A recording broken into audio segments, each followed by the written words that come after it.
Қайырлы күн баршамызға. Сіздермен Айман. Бүгін сіздерге үй жағдайында қуырылған роллы рецебін көрсетемін. Барлық керек заттарымыз төменде описание бөлімінде және де экранда жазып қалдырамын. Ең алдымен жұмысты бастамас бұрын күрішті суға пісіріп аламыз. Күрішіміз пісқанша қиярымызды ұзынша етіп турап аламыз. Және де бізге панировочный сухари қажет болады. Үйіңізде сухари табылмаса, нанды духовкаге қыздырып, ұсақтап алсаңыздар болады.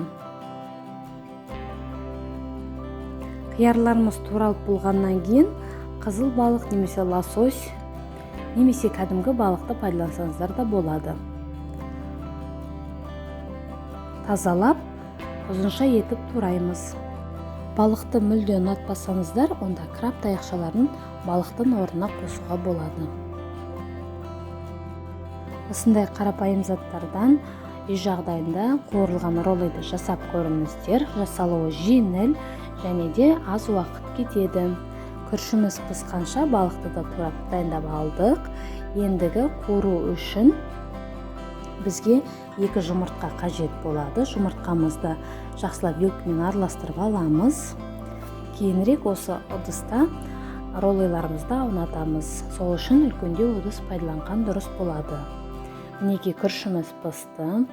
Нори жапырақтарына бір жақ бөлігіне ғана қасықпен ақырындап жағамыз. Үстіңгі бөлігіне күріштің үстінен қиярымызды, туралған балығымызды және де творожный сыр, яғни ірімшікті саламыз. Осындай ағашпен түзулейміз, немесе пищевой пленка, пергамент қағазын пайдалансаңыздар да болады.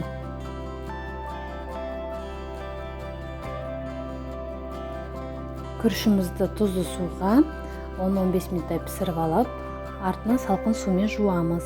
Сонда күріштеріміз бір-біріне жабыспай піседі. Нори қағазына да орналастырғанда да рассыпчатый дейді ғой, сондай болып тұр. Тура осы процесті барлық нори қағаздарына істеп шығамыз. Алдын ала дайындап аламыз. Норидың упаковкасына 13 штук болады, яғни бізде қазір 10 роллы шығады.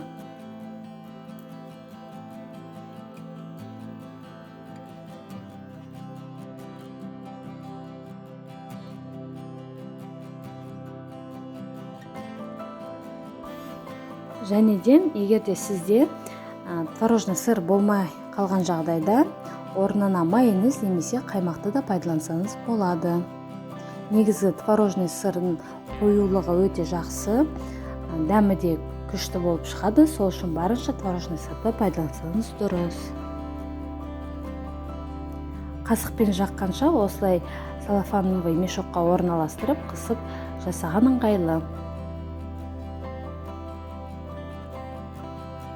Формасы әдемі болу үшін ағаш таяқшаны пайдаланамыз. Болмаған жағдайда пищевой пленкамен де осы форма тура осылай шығады.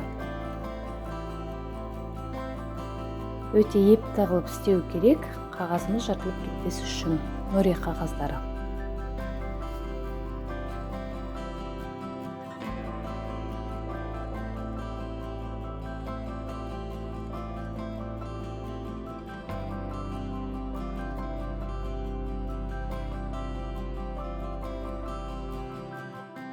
Ендігі сұйық майымызды керек ыдысымызға құйып қыздырып бастаймыз.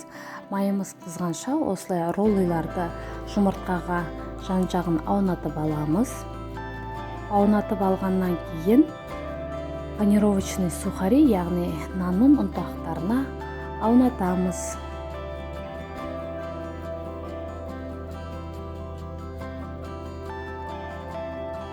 Жақсылап жан-жағына нан ұнтақтарын сепкеннен кейін қызып тұрған майға жан-жағын қуырамыз.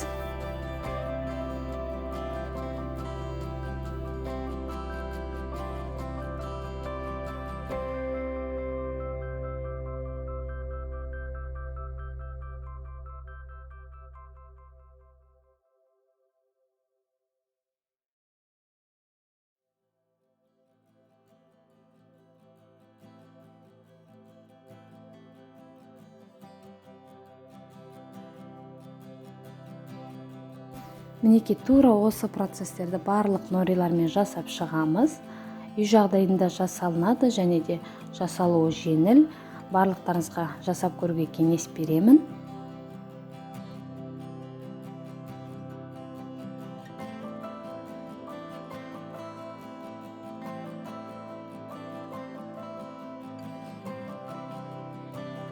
Барлық керек заттарыңыз дайын болса, 30 минутта пісіп дайын болатын үй жағдайындағы роллилар осылай болып шығады.